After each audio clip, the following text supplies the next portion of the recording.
Risk না নেওয়াটাই কিন্তু সবথেকে বড় রিস্ক। এই কথাটা হয়তো আপনি অনেকবার শুনেছেন, কিন্তু আপনি যদি ব্লাইন্ড রিস্ক নেন, এটা কিন্তু আপনার লাইফ অথবা ব্যবসা দুই জায়গার জন্য কিন্তু খুব বেশি ঝুঁকিপূর্ণ।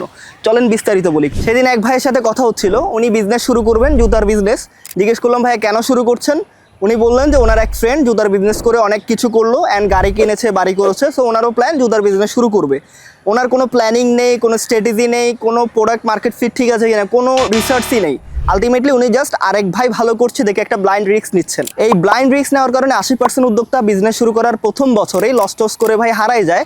অ্যান্ড আপনি যদি ক্যালকুলেটিভ রিস্ক নেন, আপনি যদি লসও করেন, বাট আপনি জানবেন কিভাবে রিকভারি করে দেন আবার বিজনেসটাকে গ্রো করা যায়। একজন ট্রু এন্টারপ্রেনিউর কিন্তু প্রত্যেকটা ডিসিশন ক্যালকুলেটিভ নেয় অ্যান্ড সে রিসার্চ করে তার কাস্টমার সেগমেন্টেশন, তার প্রোডাক্ট অ্যান্ড আদার্স যত রিসার্চ দরকার হয় সে কিন্তু করে দেন বিজনেসটা শুরু করে। এবং আপনি যখন ডেটা ড্রিভেন একটা বিজনেস বিল্ড করবেন, আপনি জানবেন কখন আপনার কি করা উচিত অ্যান্ড ডিসিশন মেকিংগুলো কিন্তু আপনার অনেক শার্প হবে। সো বিজনেস শুরু করুন ক্যালকুলেটিভভাবে অ্যান্ড পর্যাপ্ত রিসার্চ করে দেন শুরু করুন। আর বিজনেস নিয়ে যে কোনো হেল্প লাগলে গ্রো আপ মিডিয়া তো আছেই।